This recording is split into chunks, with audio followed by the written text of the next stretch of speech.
베드로의 두 번째 편지를 보고 있습니다. 기독교를 가장 오해하는 부분은 기독교를 종교로, 윤리와 도덕으로 보는 것입니다. 오늘 본문 이제 5, 6절을 보시면 부담스럽게 들리는 목록이 등장하지 않습니까? 믿음의 덕을, 덕의 지식을, 지식의 절제를, 절제의 인내를, 인내의 경건을, 경건의 형제 우애를, 형제 우애의 사랑을 더하라. 기독교를 은혜라고 이제 저희가 많이 듣고 배우지 않습니까? 이런 것을 보면 기독교도 별 수 없는 건가? 이런 것을 일일이 확인하고 해야 하는 것이구나. 결국 도덕주의와 다를 것이 없구나 하는 생각이 들 수도 있겠습니다. 윤리와 도덕을 성경은 율법이라고 합니다. 율법은 점수제잖아요. 합격 불합격이 분명합니다. 잘하면 상 주고 못하면 벌 주는 시스템입니다. 오늘 본문이 율법주의가 아닌가 이런 생각이 드는 게 무리가 아닌 것은 지금 지난 그 1에서 4절을 보시면 여러분이 기억하시라고 믿습니다만 3절에 우리에게 필요한 모든 것을 주셨다고 말했었습니다. Everything we need for life. 4절 보배롭고 큰 약속도 주셨다고 했습니다. 그런데 바로 오늘 이 5절에 와서 밑에 베드로후서 5절에서 9절인데 제가 잘못 썼죠. 여기는 5절에 보면 바로 너희가 힘써서 할 게 있다고 되어 있습니다. 5절에 10절에도 보면 형제들아 더욱 힘써 너희의 부르심과 택하심을 굳게 하라. 그래서 그 힘써서 해야 되고 11절 보면 이같이 하면 우리 주 곧 예수 그리스도의 영원한 날에 들어감을 넉넉히 너에게 주시리라. 나중에 뭐 하늘나라 가는 것도 결국은 이 생에서 열심히 뭐를 해야 합격을 해야 하는 것이구나 이렇게 들린단 말입니다. 은혜인 줄 알았는데 결국은 나의 선행이며 나의 율법주의인가? 저는 처음 말씀을 들어서 그런 게 물론 아니겠지만 그렇게 들린단 말이에요. 물론 그런 얘기는 아닙니다. 만약에 그렇다면 성경 전체는 모순덩어리가 되고 우리가 믿고 있는 은혜의 복음은 없어지는 거죠.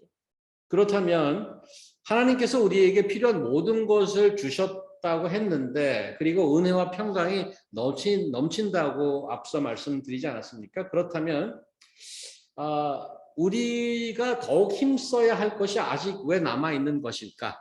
이런 생각이 드는 거죠. 이것은 무슨 구원에 대한 조건을 더 갖춰야 하는 것으로 말하는 것은 아닙니다. 오히려 이미 우리를 구원하시고 거기에 필요한 것을 다 주셨기 때문에 더욱 힘써야 하는 게 있다는 말이죠. 일단 우리가 그 귀에 좀 익숙한 성경 구절 하나를 보도록 하겠습니다. 이게 뭐죠? 이거고. 인서병 제국하고. 여러분은 하나님의 은혜로 그리스도를 믿어 구속을 받았습니다. 그것은 여러분의 힘으로 된 것이 아니라 하나님의 선물입니다.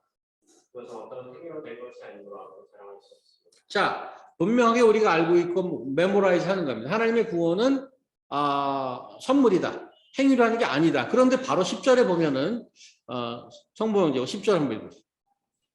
우리는 하나님의 작품입니다. 선한 일을 하게 하시려고 하나님께서 그리스도 안에서 우리를 하나님께서 이렇게 미리 준비하신 것은 우리가 선한 일을 하며 살아가게 그 선한 일을 하는 것이 바로 따라 나와요. 순서가 중요합니다. 이미 은혜로 구원을 받았는데 그 받은 이유와 동기가 우리로 하여금 선한 일을 하도록 하기 위해서. 선한 일을 해서 합격해서 구원받는 게 아니란 말이죠. 구원을 받았기 때문에 구원받은 이유가 뭐냐? 이제는 선한 일을 하라 이거예요. 우리는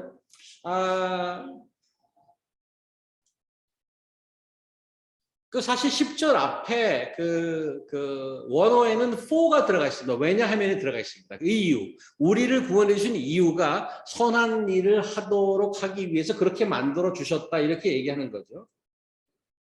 그래서 성경이 말하는 구원은 before and after가 완전히 다른 거죠. 우리는 원래 어떤 자들이었는데? 의습자매 이거 합니다. 우리도 전에 그들과 같이 우리 육체의 욕심대로 살며 육체와 마음을 원하는 대로 하여 다른 사람들과 마찬가지로 원래부터 하나님의 진노를 살 수밖에 없었던 사람들이었습니다. 그러나 자기가 풍성하신 하나님은 우리를 무척 사랑하셨기 때문에 그 크신 사랑 죄 때문에 영적으로 죽었던 우리를 그리스도와 함께 다시 살려주셨습니다. 그래서 여러분은 하나님의 은혜로 구원을 받게 될 것입니다. 자, 여기 보시면 우리는 원래 본질상 이런 자들이었단 말이죠. 이 부인하기 어렵습니다. 모든 인간이 자기 욕심대로 태어나서 욕심대로 삽니다. 모든 자들이 이기주의자로 태어나서 그렇게도 살다 갑니다. 그런데 하나님의 은혜로 구원을 받았다고 되어 있습니다. 그리고 사람이 완전히 변하죠. 어떻게 해요? 선한 일을 하는 자로 변한단 말이죠. 선한 일을 하는 자로. 본질이 완전히 바뀌어버린 것입니다. 혹시 이런 의심을 또 날카로운 사람은 이런 의심을 또 들기도 합니다. 하나님이 우리를 구원해서 일을 시켜 먹으려고 하나? 선한 일을 하도록 그렇게 하는 건가? 하나님을 묘사하는 여러 표현 중에 대표적인 것을 꼽으라면 뭘 꼽겠습니까? 성경에 많은 표현이 있죠. 하나님에 대한 비유도 있고 있는데 뭐가 있을까요? 가장 대표적이고 평범한 거. 하나님은 어떤 분이다? 하나님은 제가 딱 들어가는 하나님 전지전능하다고 그러잖아요. 전지전능하신 분이라는 것은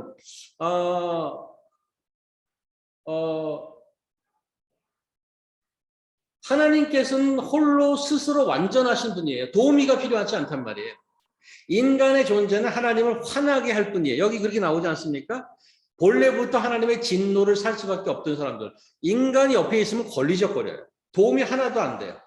구원해서 우리를 써먹으려고 하는 게 절대 아니란 말이죠. 그러면 왜? 왜 그러면 하나님께서 우리를 구원하신 것일까? 여기 이유는 사랑입니다. 사랑. 4절, 그러나 자비가 풍성하신 하나님은 우리를 무척 사랑하셨기 때문에 그 사랑이 이유가 되는 거예요. 사랑하면 어떻게 된다고 그러죠?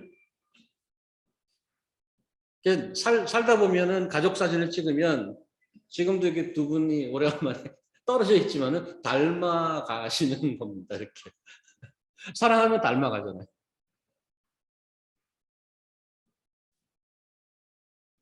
우리가 선한 일을 하도록 하는 것은 그것이 하나님께서 하는 일이기 때문에. 다시 본문으로 돌아가면 베드로시 구원의 표현이 뭔가 하면 생명과 경건에 필요한 모든 것을 주셨다고 그러는 거죠. 여기 보면 생명과 경건에 속한 모든 것을 주셨다. 그리고 우리에게 보배롭고 지극히 큰 약속을 주신 것이다. 왜요? 우리가 4절 마지막에 신성한 성품에 참여하는 자가 되도록 하기 위해서.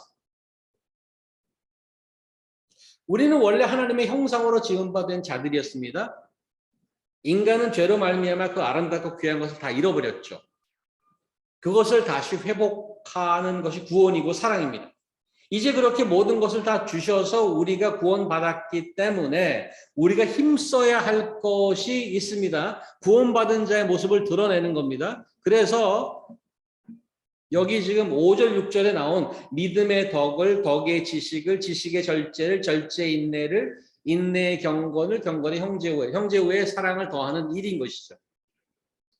맨 처음 믿음은 예비 합격이고 그리고 나서 7가지 코스를 더 이수해야 구원의 최종 합격이라고 이런 리스트를 준 것이 아니란 말이죠. 하나님께서 이미 구원해 주셨으니 이제 구원받은 자답게 살아가라. 그래서 이 리스트는 우리가 선생님에게 해서 내야 할 숙제 목록이 아니고 이미 부름받은 자로서의 모습이죠. 그래서 이 리스트 하나하나를 잘 보면 조건적이 아니라 결과적입니다. 성과적이 아니라 성품적입니다. 그런데 주목하셔야 됩니다.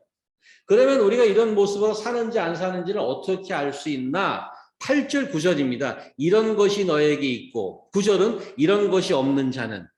그렇게 해서 8절은 긍정적인 모습을 보여주고 9절은 부정적인 모습을 보여주서 대조하고 있습니다. 우리 스스로를 점검하는데 아주 필요한 구절이죠. 얼마 전에 우리 식구들이 호주를 갔다 오지 않았습니까? 오자마자 컨디션이 안 좋아서 그 자가 테스트로 했더니 은비가 양성이 나온 거 아니에요. 그 다른 식구들 다 안 좋아요. 그 저도 했어요. 그래서 내가 코비드에 걸렸는지 안 건지 알려고 한 식구당 적어도 2번씩은 다 한 것 같아요. 있는 거 다 뒤져갖고 그 뭐 셀프 키트가 있잖아요. 우리가 하나님의 성품에 참여하여 지금 5, 6절에 나온 그것을 잘 하고 있는지 어떻게 알죠? 지금 8절에 보니까 너희에게 이런 것이 있고 풍성해지면 너희는 우리 주 예수 그리스도를 아는 것에 헛되거나 열매 없는 자가 되지 않는다라고 얘기합니다. 이런 것을 잘하고 있으면 열매 있는 자가 된다는 얘기겠죠. 그리스도를 아는 열매는 어떤 것입니까? 일단 그 열매가 없는 모습을 먼저 볼까요? 그 열매가 없으면 9절 이런 것이 없는 자는 맹인이라서 멀리 보지 못하고 그의 옛 죄가 깨끗하게 된 것을 잊었느냐. 자꾸 과거로 돌아가는 거예요. 아까 봤잖아요. 에베소서 2장에 전에는 우리가 어땠어요? 내 마음대로 살았다고 그러잖아요. 내 욕심에 따라서. 여전히 욕심대로 사는 거죠. 내 욕심과 마음이 원하는 대로 멋대로 사는 모습이죠. 이것이 그리스도를 알고 그와 인격적인 관계를 가진 자로서 열매 없는 모습이란 말이에요. 그러면 열매 있는 모습은 어떤 모습일까? 예수를 믿고 아는 이들이 열매 있는 삶을 살게 해달라고 간절히 기도한 자가 있었습니다. 열매 있는 삶을 살게 하는 것이 예수 믿는 자의 정상적인 모습이에요. 그래서 그것을 사도 바울이 간절히 기도하고 있는데 그 기도를 한번 들어보도록 하겠습니다. 우리 주 에스더 자매님 한번 읽어주시고.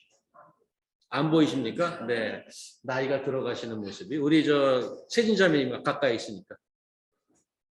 성실을 들으면서 우리를 쉬지 않고 여러분을 기도하고 있습니다.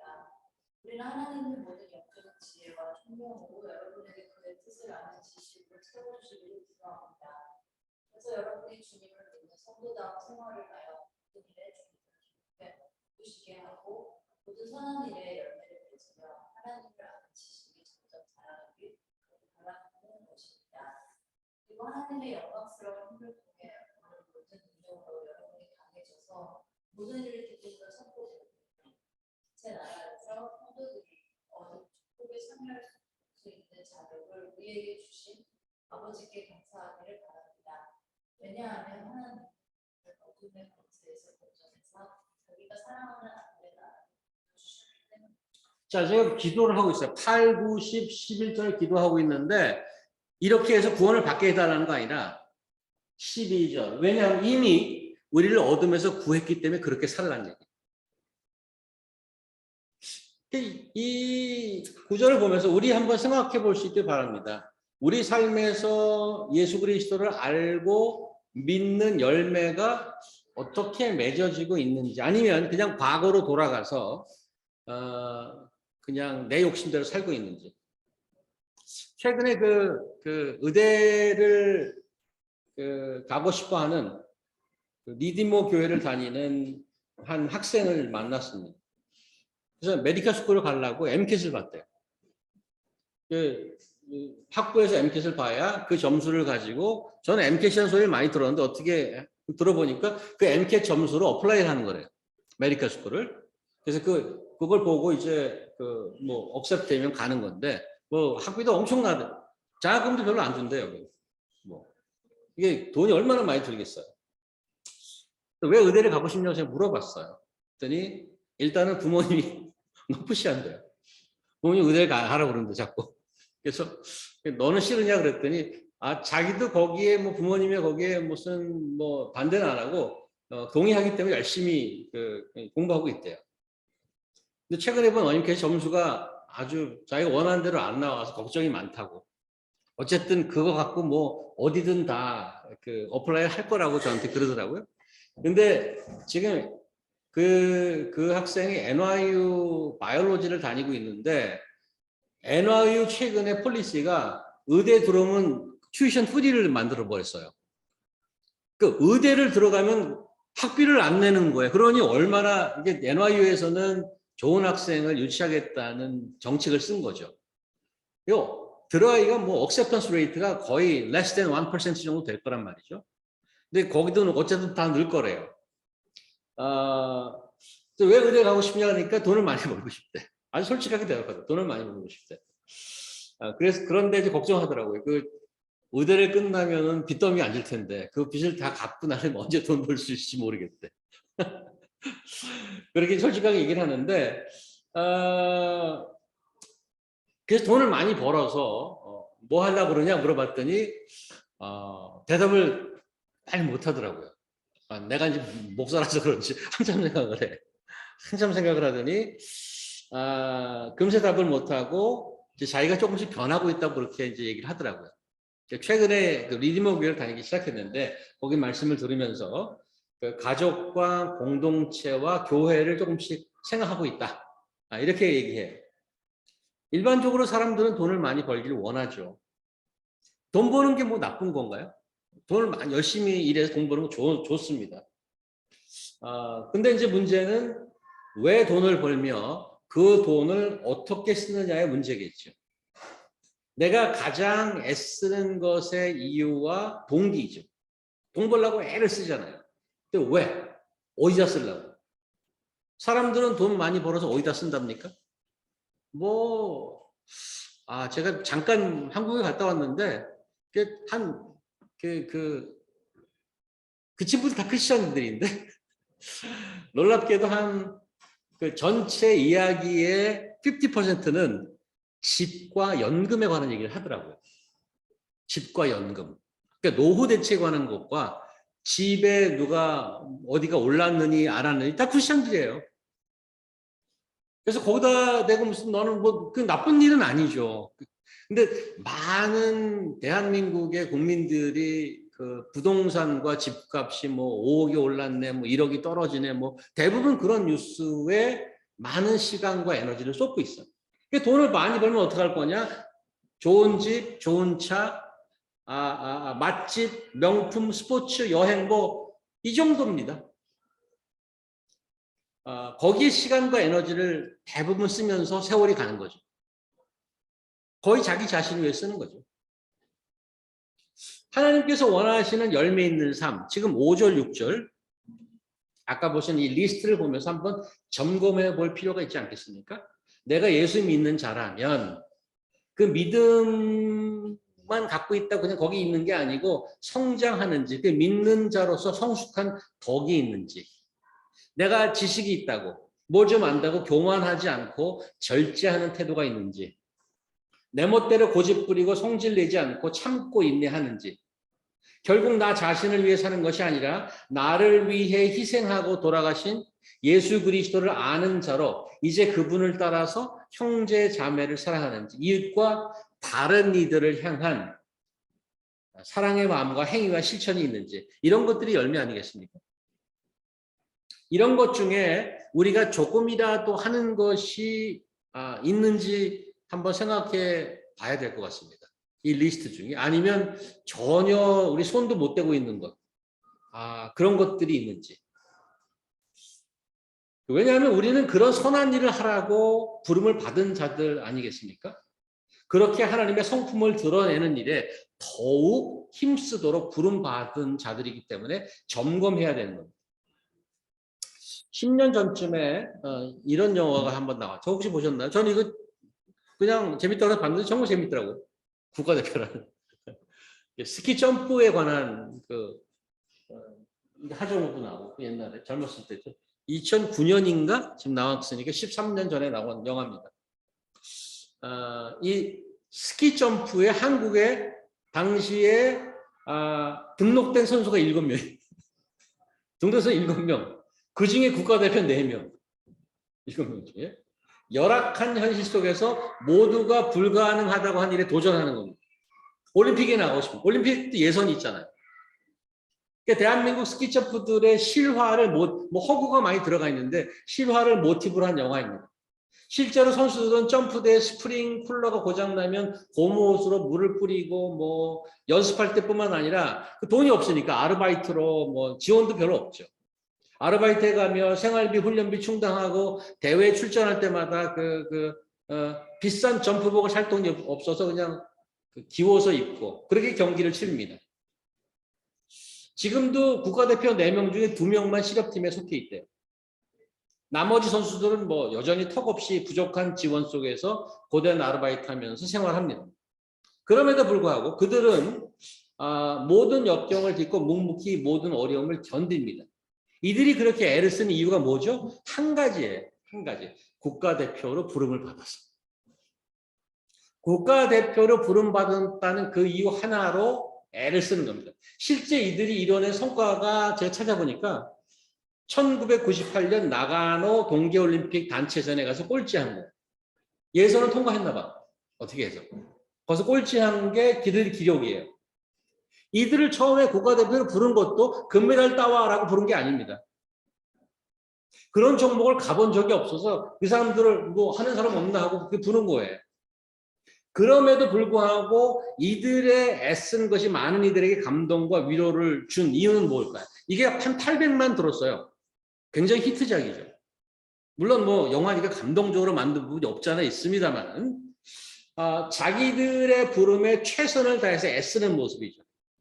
현실에서는 비록 최하위를 기록했지만 이들은 자신의 명예뿐 아니라 대한민국이라는 나라의 온 존재를 온 세계에 알린 것만으로도 그 의미가 충분하죠. 하나님께서 우리에게 필요한 모든 것을 주셨다고 약속하셨습니다. 금메달에 가서 따와 그러지 않습니다. 우리를 부르신 하나님의 모습을 보여주라고 합니다. 신의 성품에 참여하는 자가 되라고 합니다. 나를 불러주신 그 부름에 가장 명예롭고 가장 아름답게 응답하는 일은 우리가 더욱 애쓰는 일이겠죠. 저는 여러분과 저의 삶 속에 하나님의 모습을 드러내는 열매 있는 자들이 모두 될 수 있기를 간절히 바랍니다. 기도하시겠습니다. 하나님 감사합니다. 저희를 구원하시고 영생을 주신 하나님께서 그냥 이 땅에서 그럭저럭 살다 가라고 하지 않고 놀라운 하나님의 모습을 드러낼 수 있도록 애쓰라고 격려하는 말씀을 들었습니다. 왜 저희를 불러서 고생시키냐가 아니고 놀라운 영광스러운 그 자리에 불러주신 하나님의 크신 은혜와 깊은 사랑과 그 경륜을 찬양합니다. 그 부르심에 합당하도록 더욱 애쓰는 저희들에게 인도하여 주시옵소서. 예수 그리스도의 이름으로 기도합니다. 아멘.